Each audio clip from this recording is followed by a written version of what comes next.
एक गांव में चंद्रिका और हरिता नाम के दो बहनें रहते हैं। उनके पिता का पेशा है मछलियां पकड़ना। वो महीने भर मेहनत करके मछलियां पकड़ने पर कभी कभी ज्यादा मछलियां मिलते थे और कभी कम मिलते थे। कभी कभी तो तूफान के वजह से मछलियां मिलते ही नहीं थे, और अगर मछलियां मिले तो उन्हें बेच के उनकी आवश्यकताएं पूरा करते थे। कभी कभी हफ्ते भर मछलियां नहीं मिलते थे, तब भूखे रह के मंदिर में मिले प्रसाद खाकर पेट भरते थे। इस तरह गरीबी में उनकी जिंदगियां कटते समय एक दिन पिता उदास होकर ऐसे दुखी होने लगा। बेटे, समझ में नहीं आ रहा, इतना मेहनत करने पर भी भगवान को हम पर दया क्यों नहीं आ रही। महीने में सिर्फ 2 या 3 बार अच्छे अच्छे मछलियां जाल में फंसेंगे। उनको बेच के आए हुए पैसों से हमारे कर्जे चुकाकर घर में दाल चावल लाने के लिए काफी हो रहे हैं। ऐसे रहने से कैसे बेटी? ऐसे दुखी हो रहे पिता से चंद्रिका ऐसे कहने लगी, पापा, आप उदास मत होइए। समय कभी कभी परीक्षा करता है। ये परेशानियां जीवन भर नहीं रहेंगे। आप देखते रहिए पापा, हमें भी अच्छे दिन आएंगे। उस दिन तक हमें इंतजार करना चाहिए। ऐसे कह के पिता को हिम्मत दिलाती है, पर पिता की बातें छोटी बहन के मन में प्रभाव होते हैं। इसीलिए उस दिन शाम को दोनों बहनें एक जगह बैठकर ऐसे बातें करने लगे। दीदी, बेचारे पिताजी हमारे लिए बहुत मेहनत कर रहे हैं ना। उनकी परेशानियों को हमें कम करना है दीदी, पर कैसे करना है समझ में नहीं आ रहा। हाँ बहन, मैं भी परसों से इसी के बारे में सोच रही हूँ। इसीलिए मैं एक अच्छा विचार की बहन। विचार क्या है दीदी? और कुछ नहीं बहन, पिताजी को मिले मछलियाँ बेचने से बहुत कम पैसे मिल रहे हैं, और अगर उन्हीं मछलियों से अचार रख के उस अचार को अच्छे दाम में बेचने से हमें बहुत मुनाफा होगा। ऐसे उसका विचार कहने पर हरिता ऐसे कहने लगी, क्या मछलियों का अचार रखोगे? बहुत अच्छा है दीदी। अभी तो पापा के कर्जे बहुत हैं। अचार रखने के लिए सामान के लिए नया खर्चा करना पड़ेगा क्या?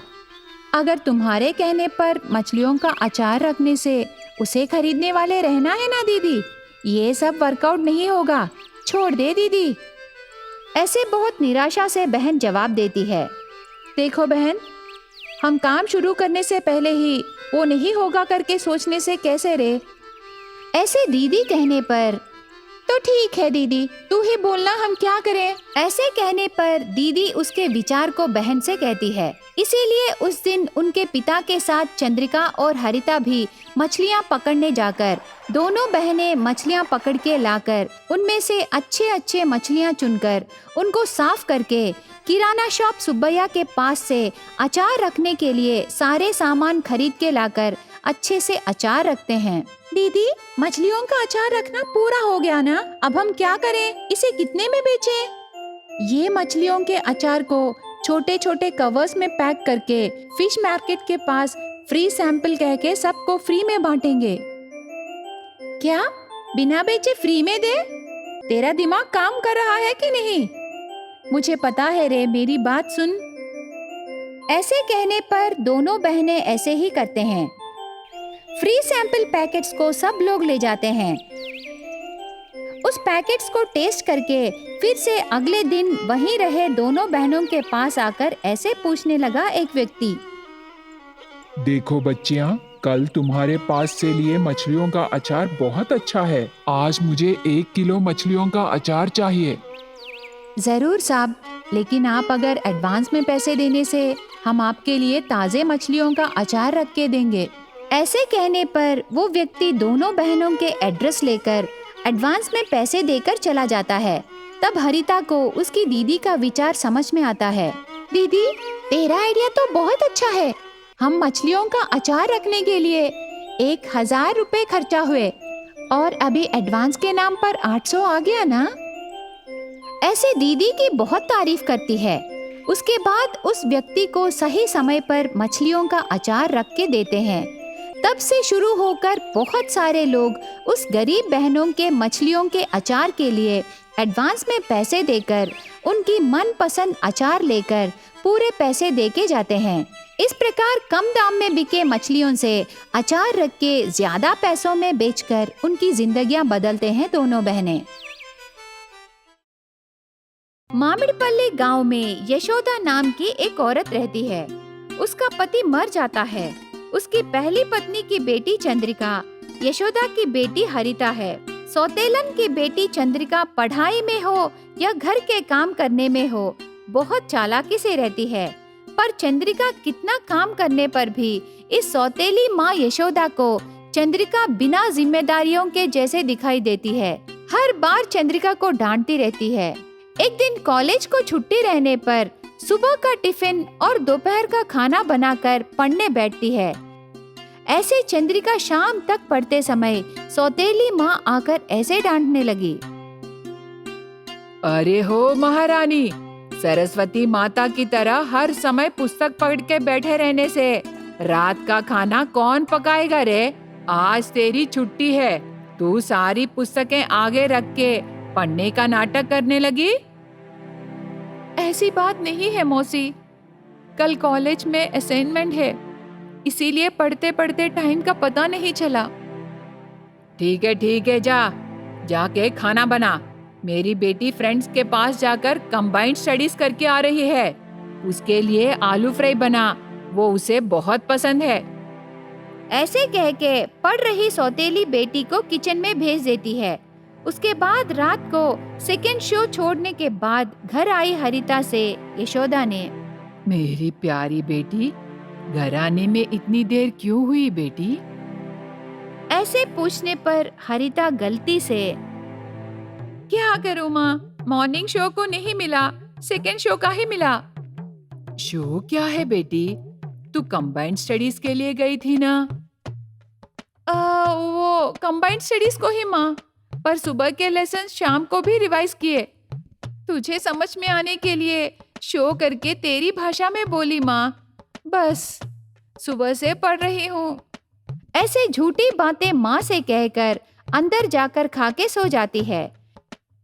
इस प्रकार माँ के लाडली प्यार से हरिता बिना जिम्मेदारियों के तैयार होने से सौतेली माँ सताने पर भी चंद्रिका मन लगा के पढ़ती थी। ऐसे रहते हुए एक दिन चंद्रिका सौतेली माँ के पास जाकर ऐसे पूछने लगी, मौसी, कॉलेज जाने के लिए मेरे बस पास को रिन्यूअल कराना है। वो एक्सपायर होके 3 दिन हो गए। मैं 3 दिन से पैदल जाके आ रही हूँ मौसी, पर कल से मुझे एग्जाम्स हैं। पैदल जाने से देर होगी। मुझे 480 रुपए चाहिए मौसी।